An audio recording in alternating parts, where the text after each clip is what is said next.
Pete Hegseth ने कहा है कि हम आपको पत्थरों के युग में पहुंचा देंगे। इससे पहले कल डोनाल्ड ट्रंप ने भी एक ट्वीट करके कहा था कि हम ईरान को पत्थरों के युग में पहुंचा देंगे। सोचिए, अब इसका जवाब आया है ईरान के कमांडर की तरफ से, जिन्होंने कहा है कि तुम्हारी उम्र जो है वो 250 साल है और तुम जो है 6000 साल पुरानी सिविलियन सभ्यता को कह रहे हो कि पत्थर के युग में पहुंचा देंगे। सोचिए, अमेरिका कितना भौंकलाया हुआ है कि उसको कुछ समझ नहीं आ रहा। अब जो खबरें आ रही है, जो निकल के खबरें आ रही है, वो बहुत चौंकाने वाली है। अब ऐसा लग रहा है कि जैसे अमेरिका जो है अपने नागरिकों को, अपने सोल्जरों को मौत के मुंह में भेजने का काम कर रहे हैं।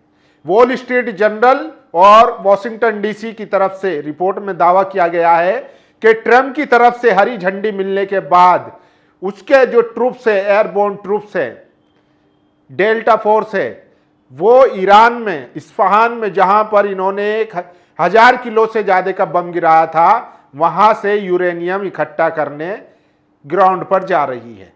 मेरे पीछे ये आप तस्वीर देख रहे होंगे, डायग्राम देख रहे होंगे, ये उस जगह का है जहां पर ईरान का सैन्य ठिकाना और यूरेनियम का जो एनरिच होया हुआ था वो रखा हुआ बताया जा रहा है। लेकिन सोचिए, ईरान पहले ही कह चुका है कि हम ग्राउंड ऑपरेशन के लिए तैयार है, जिसके पास 12 लाख सैनिक हैं, और ट्रंप जो है वो 17,000 सैनिक भेजकर सोच रहा है कि हम उसको यूरेनियम को वहां से निकाल लेंगे।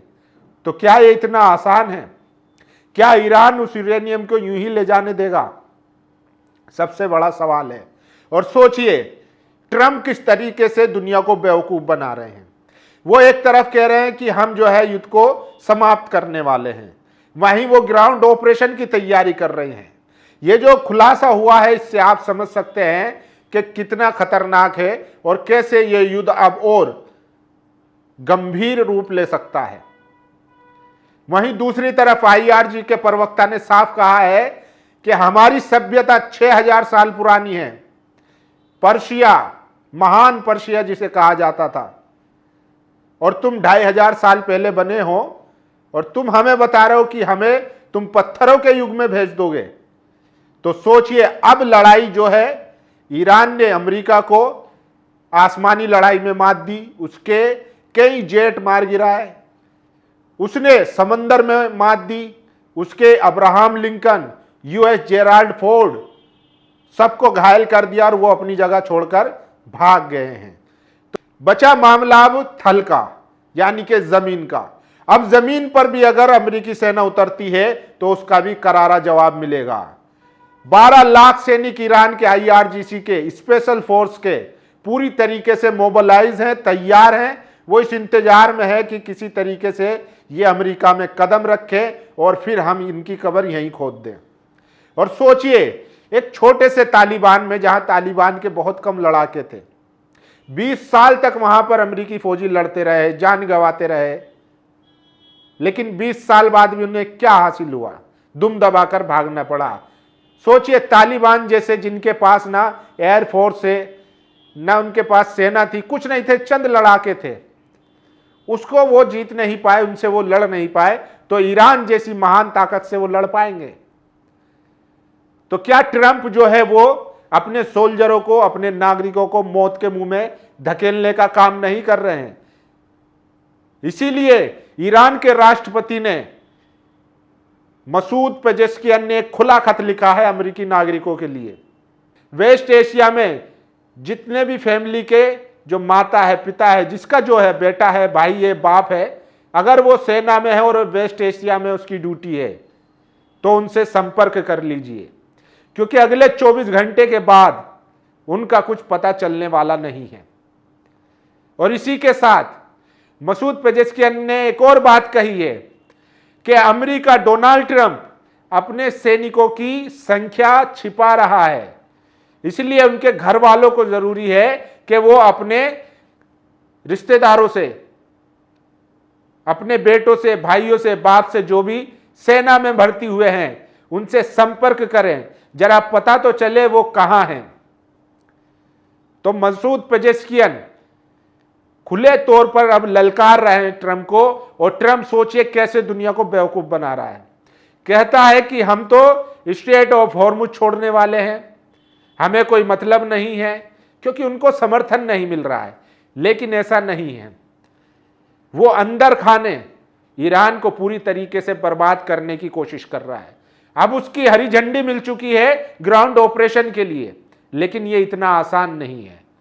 अगर ग्राउंड ऑपरेशन होता है तो रशिया में बैठे चेचन्य रमजान, जो चेचन्य के लीडर हैं, लड़ाके हैं चेचन्य के, वो भी कह चुके हैं कि हम भी तैयार हैं।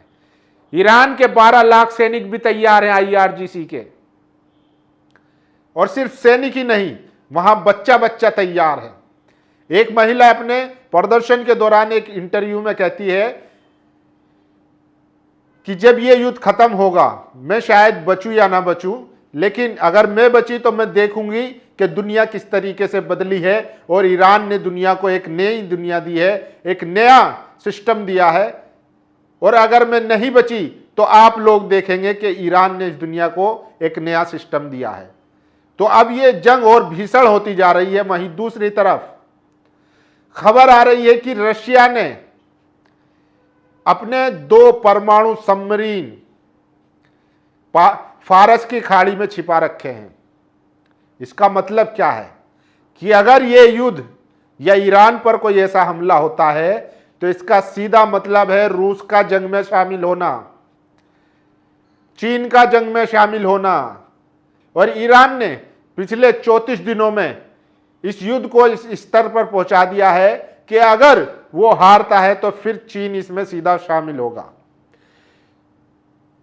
क्योंकि चीन की वहां पर कई ऐसी गैस पाइपलाइन और तेल की लाइनें बिछा रखी है जिससे उसके ईंधन पर रोक लगेगी, यानी कि इसमें चीन भी सीधी तौर पर शामिल हो सकता है। वहीं रशिया के जो छिपे हुए सबमरीन हैं, ये इस बात की चेतावनी है कि यह युद्ध अब और भीषण होने वाला है। और रूस साफ कह चुका है कि ईरान पर अगर ऐसी कोई नाकाबिले बर्दाश्त हमला किया गया तो रूस छोड़ेगा नहीं। 2 न्यूक्लियर परमाणु सबमरीन छिपी हुई है फारस की खाड़ी में, और वो इसीलिए छिपी हुई है क्योंकि अगर ट्रंप कोई हरकत करता है ऐसी जिससे ईरान को भारी झटका लगे, या जैसे अभी हाल ही में हुआ कि उसने 1000 किलो का बम जो है इस्फहान शहर पर मारा है। और ये जो खबर निकल कर आई है सामने, इसमें साफ हो चुका है कि ट्रंप दुनिया को बेवकूफ बनाकर वो ईरान को जीतना चाहते हैं। देखिए ट्रंप क्या कह रहे हैं। ट्रंप कह रहे हैं कि मुझे उसका तेल पसंद है, लेकिन हमारी जनता उस तेल के लिए सब्र नहीं कर सकती। हम ये युद्ध छोड़ देंगे। हमने उनकी न्यूक्लियर फैसिलिटी को तबाह कर दिया। तो सोचिए, ट्रंप जो है वो दुनिया की मार्केट को कंट्रोल करने के लिए इस तरीके के बयान दे रहा है, जबकि असली युद्ध अभी भी जारी है। वहीं दूसरी तरफ ईरान ने इजराइल में भारी मिसाइलें मारी हैं। और क्यों मारी हैं? क्योंकि ट्रंप दावा कर रहे हैं कि हमने उनका मिसाइल का सारा सिस्टम खत्म कर दिया है, लगभग वो न्यूट्रल कर दिए गए हैं। लेकिन सोचिए, ईरान को जवाब देना था, उन्होंने वक्त और समय एकदम सही चुना। जैसे ही कल वो ट्रंप अमेरिका में अपनी जनता को संबोधित कर रहे थे, वैसे ही ईरान ने इजराइल पर मिसाइलों का बौछार कर दिया। इजराइल में भारी तबाही मचा दी है। इजराइल में लोग बंकरों में छिपे पड़े हैं।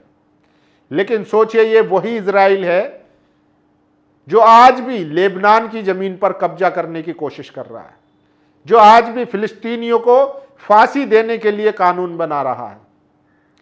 सोचिए, ये अपने आप को सताई हुई कौम कहते हैं। कहते हैं कि हिटलर ने इनके साथ जुर्म किया, और आज ये जो कर रहे हैं वो हिटलर से भी ज्यादा बुरा है।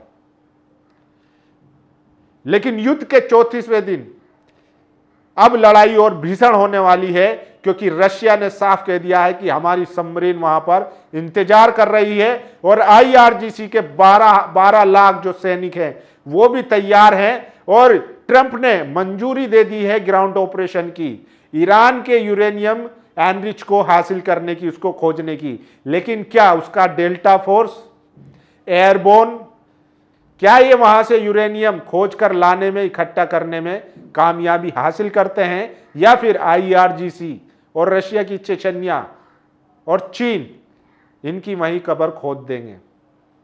आप लोगों की क्या राय है? अपनी राय जरूर दीजिए। शुक्रिया। नेशनल दस्तक की आपसे गुजारिश है कि अगर इसको बचाना चाहते हैं तो नेशनल दस्तक को सब्सक्राइब करने के लिए रेड कलर के सब्सक्राइब बटन को दबाएं, फिर बेल आइकन की घंटी दबाएं।